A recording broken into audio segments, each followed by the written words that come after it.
incredible potential. It's just we're excited about quite a few guys that we added. We can start at the top, with Juan Soto and the diversity he brings to our lineup, being there at the top, top three in the lineup. He's going to get on base. He's going to drive the ball over the ballpark. He's a left-handed bat right in the middle, which we've needed for a while now. And then, you add Grissom.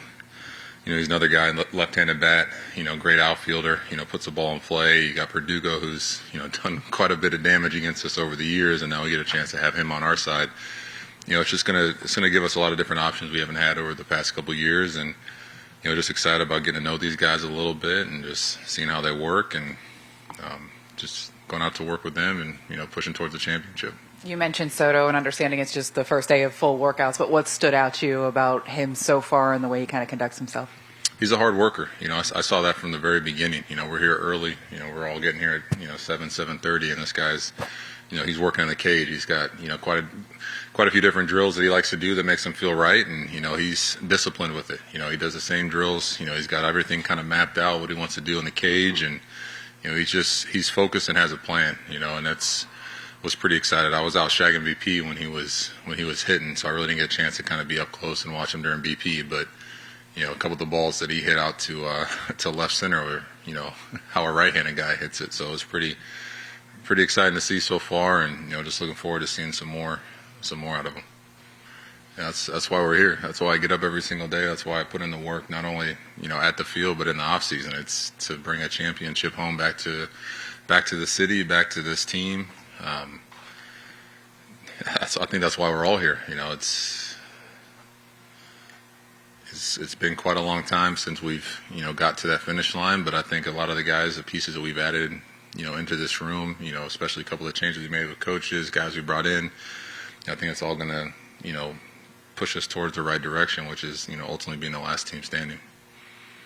I think a lot of it will go unnoticed, but I think we had a lot of great talks in the off season. Getting a chance to talk with Hal, getting a chance to talk with Cash a lot. I think the time he spent with me and myself and Garrett and kind of all of us kind of just talking about different things that we value and kind of them explaining what they value. I think it was able to kind of come to a clear answer. But I've always been a guy about you win games by driving people in. You got to score runs, and RBIs and runs have always mattered to me. That's one thing that I try to take pride in, and it may not be something you can measure, but driving a guy in is a skill. So I've always liked having guys that could drive people in, and when you go out and you go get a Juan Soto, you go get a Verdugo, you get guys that put the ball in play and can drive guys in. I think that makes a statement about how they believe in things and what they want to do. So I'm pretty excited about some of the things that happen.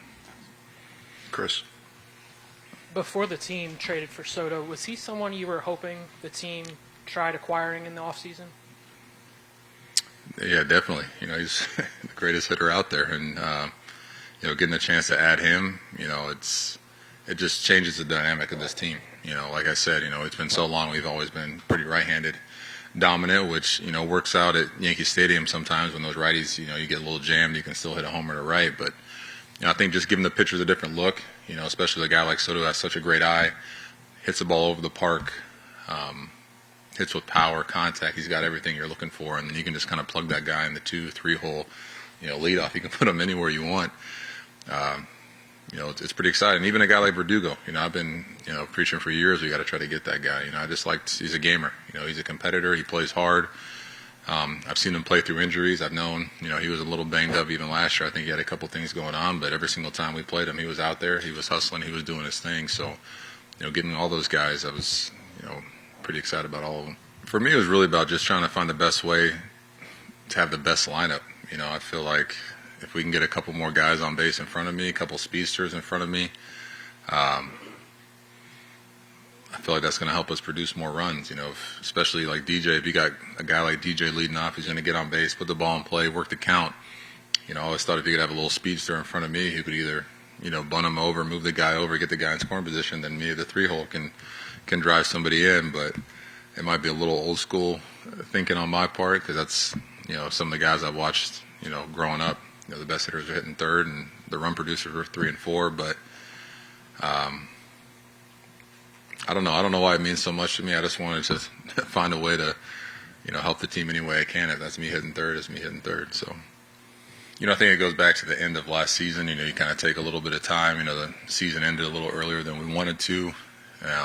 You take a little time away, but then you go back and for me, I just reflect. I write down notes. I review games. I look at past games, past series, how teams attack me, this and that. And I kind of just try to get it all out on paper, kind of out of my head. And then for me, it's, I reflect on that, look over it, and just formulate a game plan for the next season. How can I improve? What can I do better as a teammate, as a leader, as a player, whatever I got to do. And, for me, that just kind of drives me to move on to the next year is, okay, I got all these things I got to work on. I can't be focused on, the couple mistakes I made, back there or how the season ended, things didn't go our way. I can't sit here and dwell on that. It still eats at me. It still bites at me, but we got to keep moving forward and, just kind of setting those goals and just having those goals as a daily reminder is kind of what pushes me to forget about that and move forward.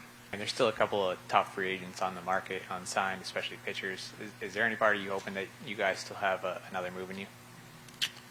I hope so. They're always working. That's the thing that's amazing about being here with the Yankees is, they're always trying to improve. They're always trying to make moves, if it's via trade, if it's via free agency, So I definitely feel like there might be another move, on the way, but, you never know. We'll see.